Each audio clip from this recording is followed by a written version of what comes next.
Jungle.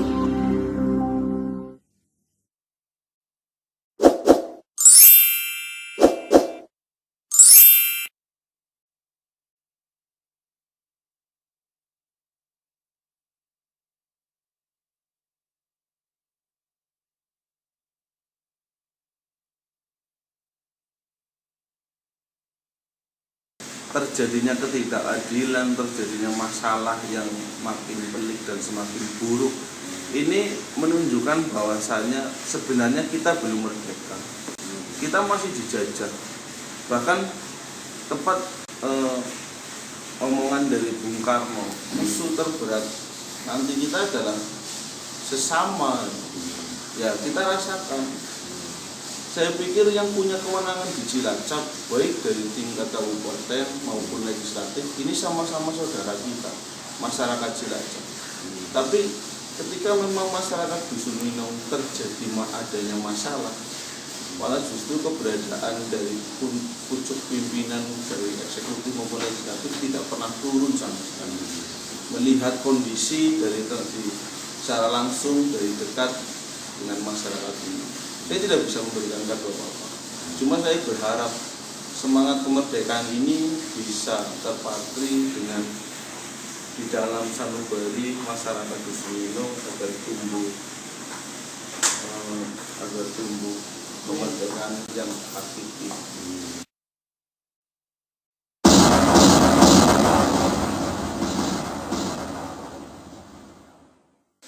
Ya, selamat pagi Mas Bagus. Selamat pagi. Mas, ini terkait agenda kegiatan jenengan selaku aktivis lingkungan hidup ya, tentang kaitan penyorotan ataupun kontrol sosial di wilayah PLTU. Ini sejauh mana kemarin itu ada agenda kegiatan apa saja nih Mas? Ya, terima kasih. Selamat pagi. Semoga kita selalu dalam lindungan Allah Subhanahu Wa Taala di tengah pandemi COVID-19. Nah, yang saya pahami dan rekan-rekan warga di Dusun Minong bahwasannya akibat pandemi ini banyak agenda perjuangan yang tidak bisa terselesaikan ataupun pemerintah tidak bisa menyelesaikan. Yang pertama adalah agenda untuk bisa mengusut tuntas adanya tempat penyimpanan limbah yang limbahnya itu tidak ada, kita pertanyakan. Yang kedua adalah tidak bisa menyelesaikan persoalan dengan adanya permasalahan abrasi, baik di wilayah pesisir pantai Muara Serayu ataupun di wilayah daerah aliran sungai Muara Serayu. Nah, ini kan ada koneksinya dengan pertama yang punya tanggung jawab di wilayah BPWS, Badan Balai Besar Wilayah Serayu Opak di Jogja. Bahwasannya dulu di bulan Februari saya pernah sudah melakukan lobby ke Jogja, menyampaikan keadaan yang ada di daerah aliran Sungai Serayu yang wilayah Serayu ini, Muara Serayu sangat semakin hari memperparah hingga mengakibatkan terpuruknya ekonomi masyarakat sekitar. Karena masyarakat Minong itu ekonominya digantungkan 80% lebih dari pasir, sedangkan pasir tidak ada. Untuk akses masuk kapal dari sungai ke lautan juga sudah tertutup pasir. Karena dampak anjloknya abrasi merusak ekosistem, merusak tatanan ekonomi dan bahkan merusak struktur sosial. Artinya apa? Karena terjadinya abrasi yang tidak bisa terselesaikan ini, baik dari kawan yang punya kewenangan di wilayah Sungai Serayu yakni BPWS ataupun dari pembangkit listrik yang kemudian di sini merupakan notabene dari salah satu faktor penyebab terjadinya abrasi ini kan karena adanya breakwater yang dibuat oleh PLTU Batubara. Nah, saya soal tadi ngomong soal struktur sosial, Iya. gara-gara abrasi ini banyak masyarakat yang kemudian pengen mengajukan penjualan rumah karena ekonomi sudah terpuruk karena adanya pandemi dan kemudian karena adanya abrasi. Dan saya berharap kepada pemerintah baik di tingkat desa, dari tingkat kabupaten dan pusat. Saya pertanyakan apakah dulu cita-cita daripada membangun pembangkit listrik di sekitar permukiman ini akan menjadi lapangan pekerjaan dan tentunya jadi pertumbuhan ekonomi, dan dihadapkan oleh pandemi, apakah dari PLTU ini bisa, artinya apakah PLTU ini bisa memperbaiki wilayah ekonomi masyarakat? Ini yang harus dibuktikan. Adanya PLTU harus bisa bermanfaat untuk masyarakat sekitar, bukan justru semakin memberikan kesengsaraan tambahan untuk masyarakat sekitar. Dan ini harus dipahami oleh kita bersama.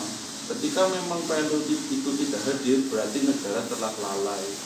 Ketika memang pemerintah kabupaten tidak hadir, ini menunjukkan bahwasannya negara telah lupa dengan adanya masyarakat Winong yang punya hak yang sama sebagai warga negara untuk mendapatkan akses kesehatan, kehidupan, ekonomi, dan sosial pendidikan lainnya. Begitu, Mas.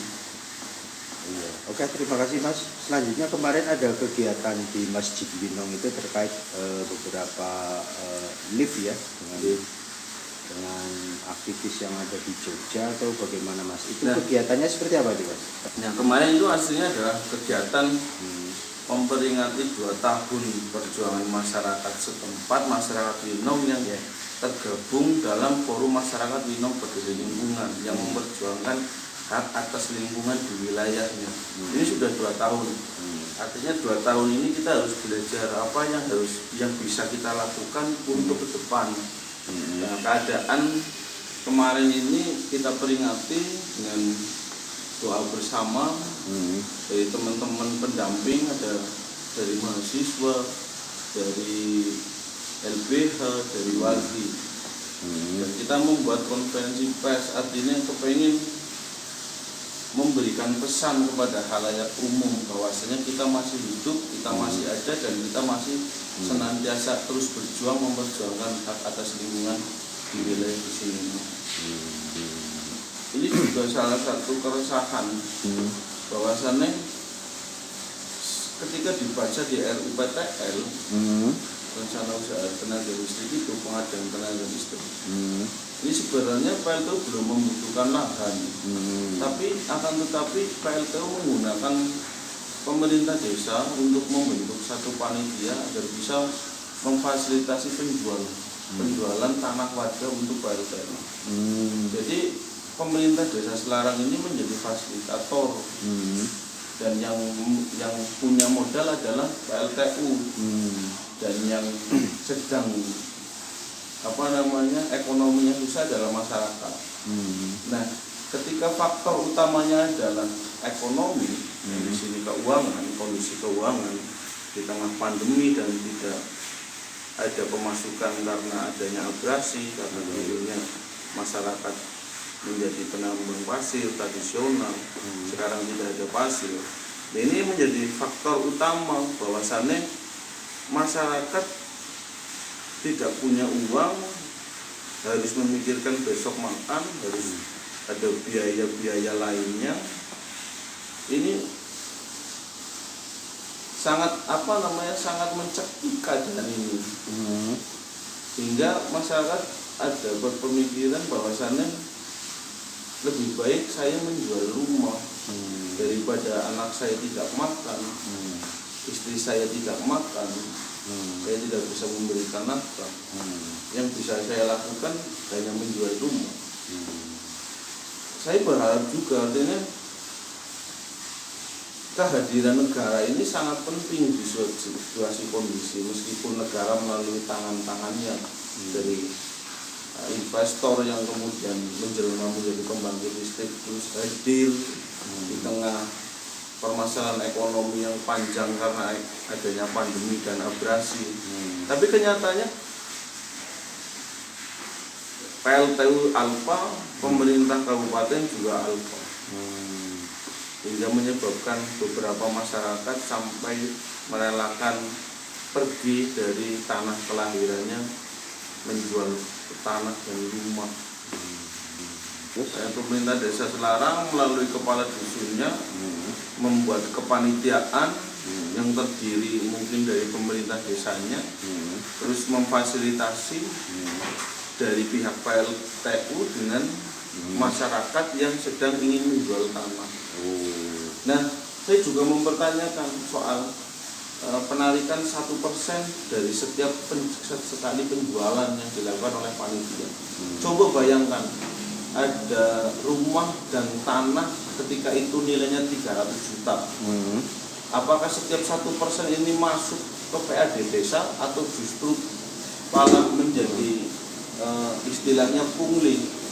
Saya juga berharap dari omnibus RRI ataupun dari pihak lain yang punya kewenangan pengawasan ini bisa disoroti, atau justru kejaksaan bahwasannya ini terjadi 1% dari setiap penjualan itu diambil, diminta oleh kepanitiaan.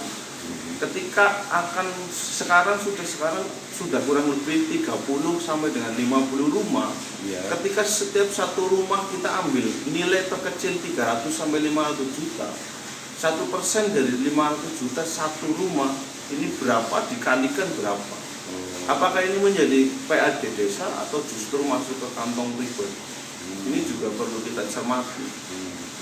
Nah, kan jadi kan gini, 1% ini kan karena ada banyak masyarakat yang bertanya, kok saya setiap ada penjualan rumah di warga sini kok ada dimintai 1%, sedangkan 1% itu dari panitia ini tidak bisa menjelaskan larinya kemana, dan minta dibubuhkan untuk dikwitansi 1% itu tidak mau dan lain sebagainya. Ini salah satu mungkin yang patut dicurigai dan patut dikawal. Kemana larinya 1%? 1% itu tidak sedikit ketika memang banyak populasi rumah yang dijual. Itu tidak, yang saya tahu itu tidak dilakukan bersama BPN. Ini memang kepanitiaan dibuat dari desa, yang hanya unsur pemerintahan desa, perangkat dan lain sebagainya, tidak melibatkan di luar pemerintahan desa. Mungkin adanya pernyataan saya ini bisa membuka para pihak terkait, mulai dari BPN dan lain sebagainya, yang kemudian bisa ikut sama-sama bahwasanya banyak permasalahan khususnya untuk penjualan tanah di Dusun Winong.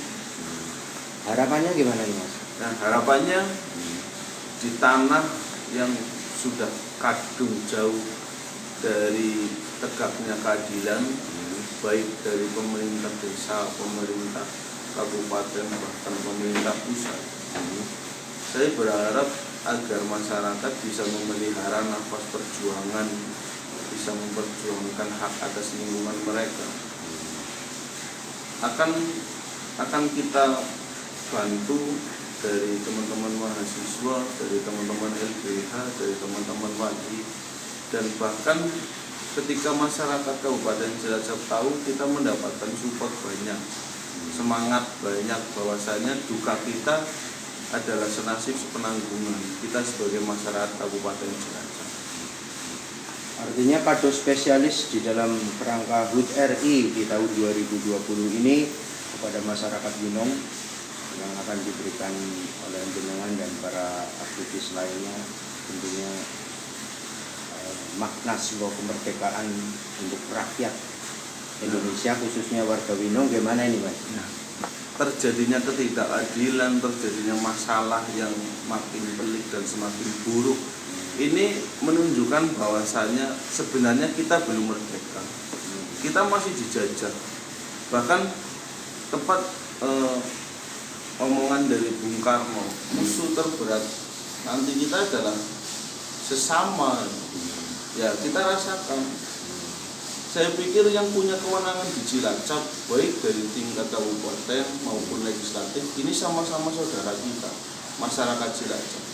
Tapi ketika memang masyarakat Dusun Minong terjadi adanya masalah, malah justru keberadaan dari pucuk pimpinan dari eksekutif maupun legislatif tidak pernah turun sama sekali melihat kondisi dari secara langsung dari dekat dengan masyarakat ini. Saya tidak bisa memberikan kado apa-apa. Cuma saya berharap semangat kemerdekaan ini bisa terpatri dengan di dalam sanubari masyarakat Dusun Minong agar tumbuh kemerdekaan yang hakiki. Oke, terima kasih Mas Bagus. Mudah-mudahan apa yang menjadi cita-cita dari teman-teman penggiat lingkungan hidup dalam rangka memperjuangkan masyarakat di sekitar wilayah PLTU dapat sukses. Amin. Assalamualaikum warahmatullahi wabarakatuh.